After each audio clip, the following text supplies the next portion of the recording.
Welcome back to the Doug Stewart Show, Throwback Thursday, 2011. The number to the show is 404-382-0338. You can also email me at doug@thedougstewartshow.com. Happy Thursday to you. We are very close to getting some playoff football in the NFL. Praise his holy name. So y'all know how we do it on Fridays, man. We'll give you the funky 4 games in the NFL.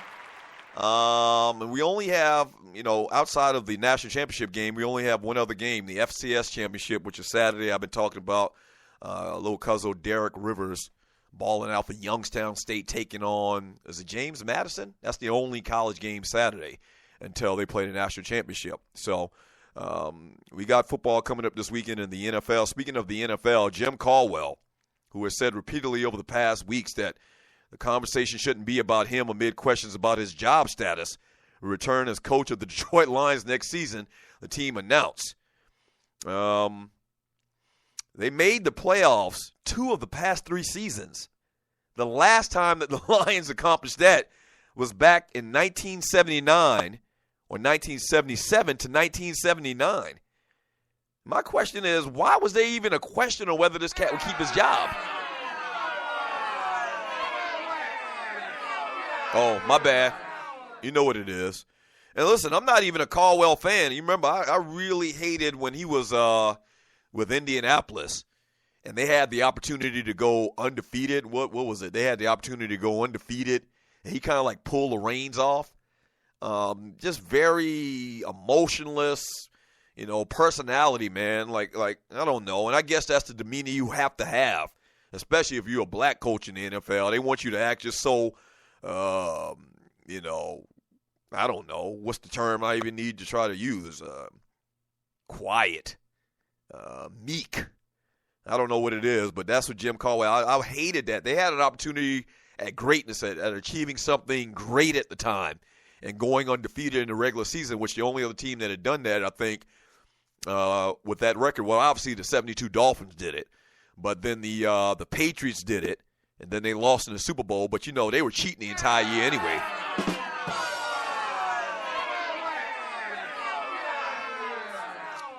But anyway, they had the opportunity to do it, and he rested their players or whatever. And it wasn't even like this thing where, they were playing a tough team or whatever. I can't even remember the circumstances, but I've never really been a fan of Jim Caldwell. I'm happy the black man got a job in the NFL and he's doing well, but my question is why? Why would there be a question about him keeping his job when the Lions got, made it to the playoffs 2 years, 2 of the last 3 years? He is 27. He's 27-21 with Detroit in 3 seasons, and his .562 winning percentage is the best for a Lions coach during the Super Bowl era. Think about that now. Bobby Ross, Wayne Fontes, that was the coach of the Lions when my brother played for them. They had Barry Sanders, and they were never in the playoffs. This man gets them to the playoffs 2 of the last 3 years. Why is somebody even asking the question, is his job in jeopardy? I don't get that.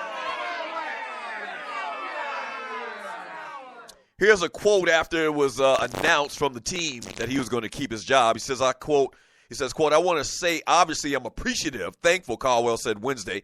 I'm not going to talk about when discussions happened.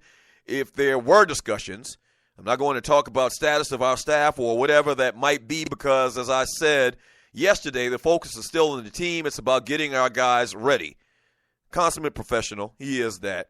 There was this talk about, what's the guy's name? Jim Bob Cooter, the offensive coordinator. Jim Bob Cooter. Right. There was this talk about how, it says Matthew Stafford had this great year and the offense, really really showed out even without having Calvin Johnson for the first year. There was this talk about firing Caldwell and giving the head coaching job to Jim Bob Cooter. Huh? You might be a good coordinator. You might be a good quarterbacks coach, but, once again, I said this earlier, it's about leading men. And do you have a personality that can lead men? And they're going to just run through a wall for you. You don't know about no Jim Bob Cooter. He might be a great coach. I don't know. But you got a coach in Detroit. If this was anywhere else where they had higher expectations, I would get it. I would get it. Yeah, We really don't think that he's doing well. He doesn't fit or whatever. I may be able to get it. I doubt I'd even get it in that case because the man's taken his team to the playoffs for 2 out of the last 3 years. Kind of like the same situation when Chip Kelly was in Philadelphia. I mean, the man won double-digit victories, as me and Jay Fish talked about earlier, 2 years in a row. Hard to get rid of a cat like that. But this is Detroit. Detroit ain't never won ish.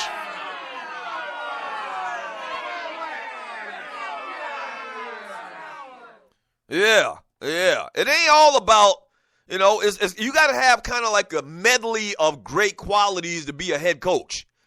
You need to, number one, you need to be a motivator. You need to be a leader of men. You definitely need to know X's and O's, but you need to know how to manage people.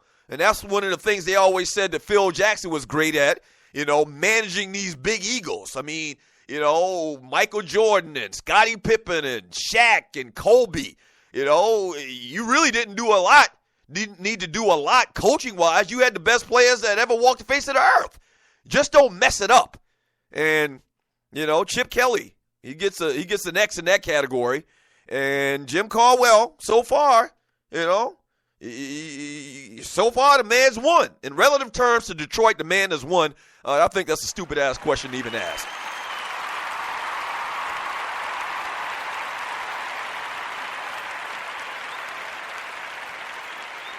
LD from the D.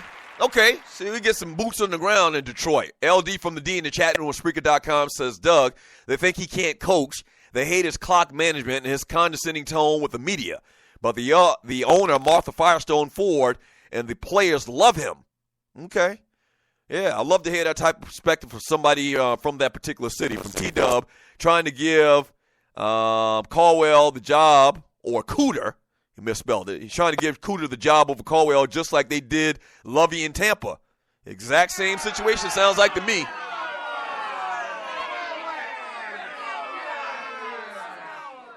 Yeah, sounds like the same exact scenario to me what happened to Lovey Smith down in Tampa Bay. You're exactly right. From KC, Caldwell gets the Lions to the playoffs after losing Sue and Megatron. Right. Add that into the conversation as well. The man doesn't have Ndamukong Suh, Donkey Kong Sue, and he doesn't have Megatron, which I think is one of the all-time greatest wide receivers ever. Definitely Hall of Famer. From J Fish Microwave, he says, call in Dipset, just bring your vest. Somebody want to call up here saying something stupid? Call up here. Call up here. Call up here. We love when you call the show, man. We absolutely love it. Don't come half-stepping, though. Yeah, don't come half-stepping. From Monty, Doug, I live in the D, and they've been hating on Jim Caldwell since the first day he got here. But they love Matt Millen, exactly.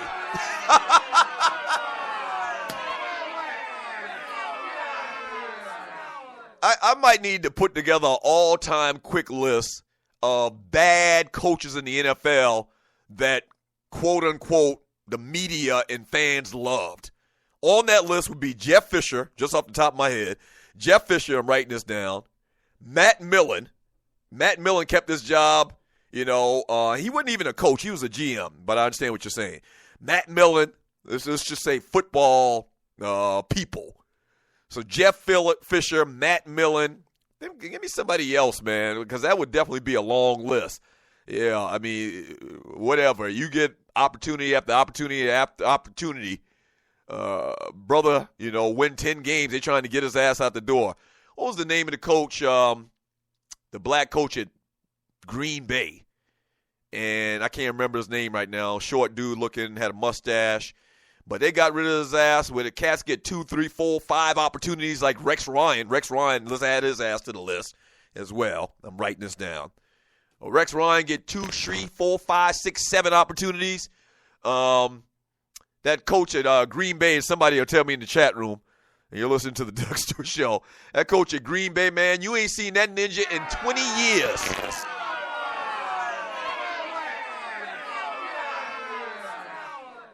Ray Rose, thank you, Andre Elam. Waterhead definitely wouldn't know who it is. He's a greenhorn. Yeah, Ray Rose. When the last time you seen Ray Rose? Have you seen Ray Rhodes? Ray Rhodes is on the side of a milk carton. And you know what? From what I remember, and I'll pull his stats up here in the break. Ray Rhodes, from what I remember, when he was at Green Bay, he didn't do that bad. And maybe it's a situation where, maybe it's one of those situations where he doesn't want to coach or whatever. I doubt that to be the case, though. But you ain't seen hide nor hair Ray Rhodes ever since. Let's see. Ray Rhodes, as a head coach, his regular season record was 37-42. It's not great, definitely. Career 38-44-1. In the postseason, he went 1-2. And Ray Rhodes coached from 1981 all the way to 2012. Okay, so he actually was a senior assistant. He's still actually involved with football. A senior assistant with the Cleveland Browns up to 2012. He's not in football right now. He was actually a defensive assistant with the Houston Texans in 2010. The job that he had as the head coach of the Green Bay Packers, 1 year. They gave that man 1 year. And I guess the record that I just read is his record as an assistant as well. But they gave that man 1 year, and he never smelled another job as far as I can remember. Yeah, that sucks.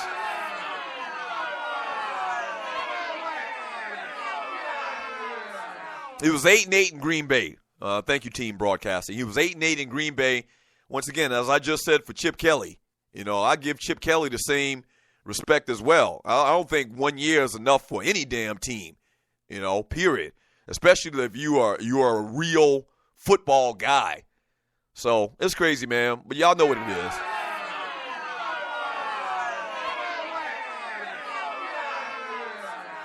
Y'all know what it is. When we get back from the break, man, let's talk a little bit about the Raiders and who their quarterback will be this weekend. It's not looking good. I can tell you that much. We'll touch upon that, and I'll read some of your chat in the chat room on Spreaker.com. And we got to talk about Russell Westbrook. Westbrook think he's slick too. Ninja, you ain't slick. We'll talk about Russell Westbrook, what he did last night. Don't go away. Back in 3 minutes. This is the Doug Stewart Show.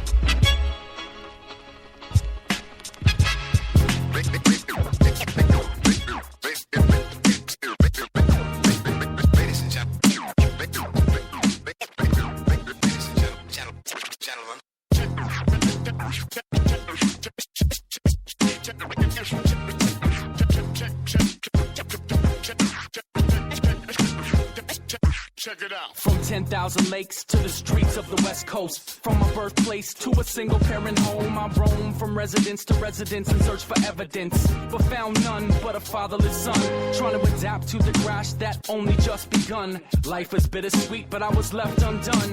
My mom got remarried, so I thought this might be it. I crossed my fingers like a kid on Christmas, hoping for a gift and a stepdad, but was living proof to the truth of verbal and physical abuse. Seeing the tears in my mom's eyes, there's nothing I could do. I wanted to escape to a place where we were safe, so my mom packed up our things, we moved away.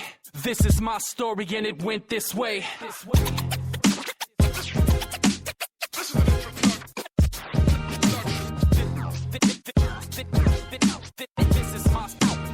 story. This is an introduction.